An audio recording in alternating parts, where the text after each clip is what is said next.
ఈరోజు మనం ఎండాకాలం అద్భుతం మామిడికాయతోటి పులిహోర చేసుకుందాం. ఇది మనకి మామూలుగా అన్ని సీజన్లో దొరుకుతుందండి ఈ రోజుల్లో మనకి మామిడికాయ. కాకపోతే ఎండాకాలంలో దొరికేటువంటి మామిడికాయలో మనకి ఉండేటువంటి ఆ గుజ్జు కానీ ఆ టేస్ట్ కానీ మిగతా కాలంలో ఉండదండి. ప్రత్యేకంగా ఊట ఉంటుందండి. మనం పులిహోర కలిపిన తర్వాత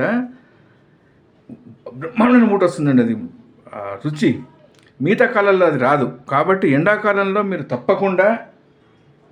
తప్పించుకోకుండా చేసుకోవాల్సిన వంటకం మామిడికాయ పులిహోర.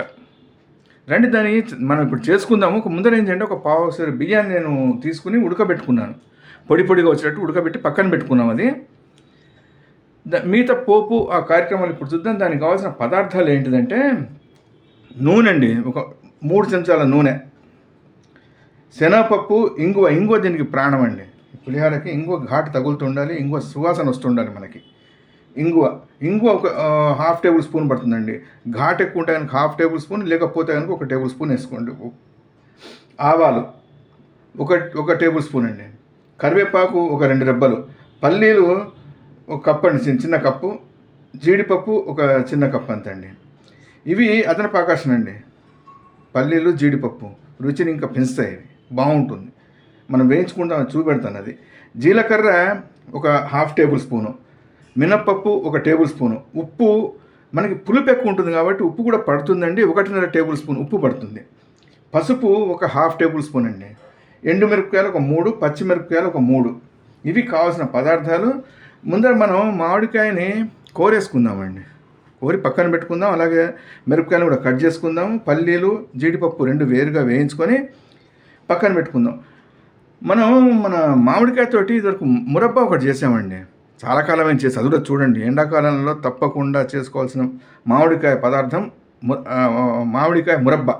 స్వీట్ పంచదారతో చేస్తారండి, చాలా బాగుంటుంది, పుల్లగా తీయగా. రైట్, ఇప్పుడు ఏం చేస్తానంటే నేను పచ్చిమిరపకాయలు కట్ చేసుకుంటాను. సైమల్టేనియస్గా ఇవి వేయించుకుందాము. మనం ప్రాసెస్ స్టార్ట్ చేద్దాం రండి. ఈ లోపల మీరు ఛానల్ని సబ్స్క్రైబ్ చేసుకొని వీడియోని షేర్ చేసి ఒక లైక్ కొట్టి రండి. మనకి మంచి మామిడికాయ దొరికిందండి, పుల్లగా ఉంది. నేను 2 తెచ్చుకున్నాను. ఒక దాంతో పచ్చడి ముక్కలు వేసాము, ఇంకోటి అదే కాయ తెచ్చుకున్నాను. పొట్టు తీసేసి మంచిగా కోరుకుందామండి. కోరేసి పక్కన పెట్టుకుందాం. అయితే ఇది మనం పోపులో వేస్తే ఒక రుచి ఉంటుంది, వేడి అన్నం మీద వేస్తే ఒక రుచి వస్తుంది. పోపులో వేయకుండా మామూలు అన్నం మీద వేసుకుంటే ఒక రుచి ఉంటుంది. అయితే పుల్లగా ఉంది కదా, ఉప్పు తగిలేటప్పటికి దీన్ని ఊట వదులుతుందంటే నేను పోపులో కానీ దేంట్లో కూడా వేయట్లేదు, డైరెక్ట్ అన్నం మీద వేసేసుకుందాము.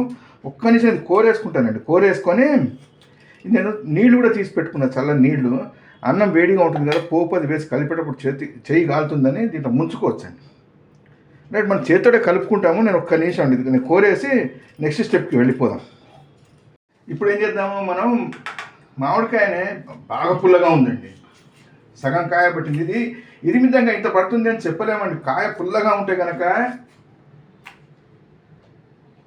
సగం కాయ పావు కాయ సరిపోతుంది. పుల్లగా లేకపోతే కనుక కాయ ఎక్కువ పడుతుంది. ఇదైతే చచ్చేంత పుల్లగా ఉంది, కట్టుడు పళ్ళు కూడా పులిసేంత పుల్లగా ఉందండి అది. రైట్, ఇప్పుడు ఏం చేద్దామంటే కట్ చేసుకుందాం. మిరపకాయలు కట్ చేసుకొని మిగతా కార్యక్రమాలు పొయ్యి మీదకి ఎక్కించుకుందాము. ముందర ఏం చేద్దాము, జీడిపప్పుని వేయించేసుకొని పక్కన పెట్టేసుకుందాం. కొద్దిగా మనకి జీడిపప్పు ఒక 20-30 సెకండ్ లోపల వేగిపోతుందండి. వేగిన తర్వాత తీసి పక్కన పెట్టేసుకుందాం. ఎర్రబడగానే తీసేద్దాం. ఎర్రబడది కదా తీసేద్దాం. అది ఆ వేడికి మిగతాది వేగిపోతుంది. రైట్, ఈ ఎరుపుదనం సరిపోతుందండి. ఇప్పుడు ఏం చేద్దాం, పల్లీల్ని వేయించేసుకుందాం. పల్లీలు ఒక రవ్వ ఎక్కువ వేసుకుందామండి. ఇది కూడా ఏంటిదంటే ఒక పల్లి వేగిన తర్వాత టప్ అంటుందండి. టప్ అనగానే మనం మంట ఒకవేళ నూనెలో ఉంచదలుచుకుంటే కనుక మంట ఆర్పేసి నూనెలో ఉంచితే మిగతావన్నీ వేగిపోతాయి. కాదు అంటే కనుక మనం ఇప్పుడు తీసేస్తాం దీన్ని. అందుకని ఏం చేయాలంటే ఒక 4-5 పల్లి టపా అని పేలేంత మటుకు ఉంచి అప్పుడు తీద్దామండి. విన్నారు కదా టప్ అని. 4-5 పల్లీలు అన్న తర్వాత తీసేస్తే ఎర్రగా వేగుతాయండి. అవి మనం తీసేసి పళ్ళలో పెట్టుకుందాం. జీడిపప్పుతో పాటు కలిపేసి పెట్టేసుకుందాం. మనం ఒకదాని తర్వాత ఒకటి కావాల్సిన పదార్థాలన్నీ వేసుకుందాం. పసుపు వేసాము, ఇంగువ వేసేసాము, ఆవాలు, ఒక్క నిమిషం ఆవాల్ని వేగనిచ్చి ఒక్క సెకండ్ అయిన తర్వాత మినపప్పు.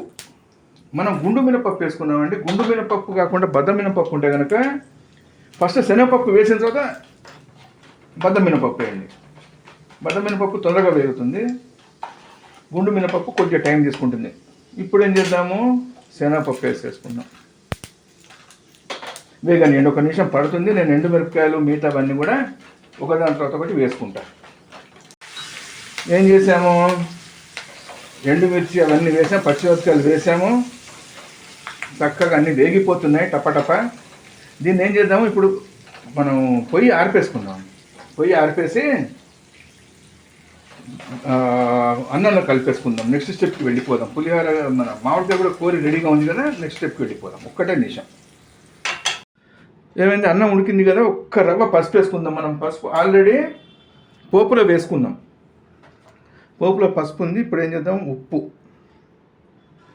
ఉప్పు ఫస్ట్ తక్కువనే వేసుకోండి. తర్వాత ఇంకోటి ఏంటిదంటే మీరు జీడిపప్పును పల్లీలండి. ఇది తినే ఒక 40-45 నిమిషాలు ముందర చేసి పెట్టుకోండి. మామిడికాయ అన్నంతో పాటు కలిసి ఊరి రుచి వస్తుందండి. మెతుకులోకి కూడా మామిడికాయ పులుపుదనం పోతుంది. చేసి వెంటనే తింటే అంత అదిగా ఉండదు. తర్వాత దీనికి గుజ్జుంది కదా, మామిడికాయ గ్రైండ్ చేసి ఫ్రిడ్జ్లో పెట్టుకోండి. 10 కాయలు తెచ్చుకొని మంచిగా గ్రైండ్ చేసి ఫ్రిడ్జ్లో పెట్టుకోండి. 365 డేస్ మీరు ఈ పులిహోర చేసుకోవచ్చు. కొద్దిగా గట్టి పడుతుందండి, డీప్ ఫ్రిడ్జ్లో పెడితే గట్టిగా అవుతుంది. 2 నిమిషాలు బయట పెట్టుకుంటే అయిపోతుంది. స్కూల్కి దానికి పిల్లలు పంపడానికి పెద్ద కష్టం ఉండదండి, ఈజీగా చేసుకునే బ్రేక్ఫాస్ట్ ఇది. ఒక్క నిమిషం నేను పోపు పైనుంచి వేసుకొని ఇప్పుడే ఒక్క సెకండ్ మీ దగ్గరికి మళ్ళీ తిరిగి వస్తా. పల్లీలోను జీడిపప్పు వేసుకున్నాం కదా, ఉప్పు వేసేసుకున్నాము. ఇప్పుడు మామిడి తురిమి పెట్టేసుకున్నాం కదా, అది వేసుకుందాము. పోపు మీరు ఎప్పుడు కూడా మంచి ఎర్రగా వేయించుకోండి. ఇంగువ దీనికి ప్రాణం, చెప్తున్నా కదా, ఇంగువ ప్రాణము. చక్కగా కలిపేసుకుందాం. అయితే మీరు చేత కలిపితే కనుక పక్కన మళ్ళీ చెప్తున్నాను, ఒక నీళ్లు పెట్టుకోండి. ఇది వేడిగా ఉంటే అన్నము చెయ్యి కాలుతుంది. దీన్ని ముంచి మళ్ళీ కలుపుకుంటూ ఉండండి.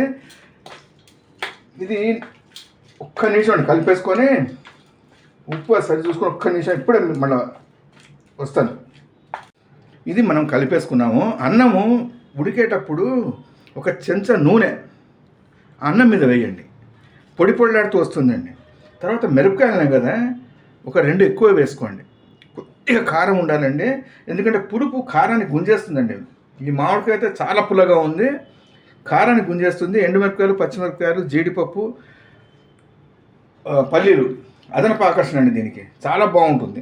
తర్వాత ఒక చెంచా ధనియాలు, ఒక 1/2 టేబుల్ స్పూన్ మెంతులు, మిరియాలు ఒక 1/4 టేబుల్ స్పూన్, ఎండుమిర్చీలు, నువ్వులు వేసండి. అవి వేయించండి. వేయించి పొడి గ్రైండర్లో ఒక రౌండ్ తిప్పేసి పొడి అయిన తర్వాత పొడిని పైనుంచి కలపండి.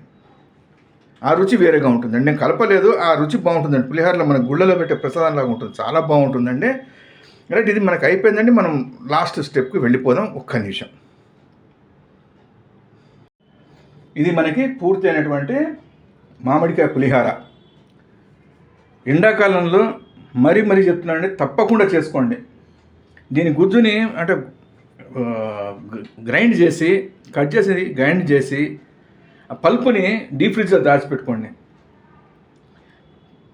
మనకి సంవత్సరం మొత్తం తినచ్చండి, చాలా బాగుంటుందండి.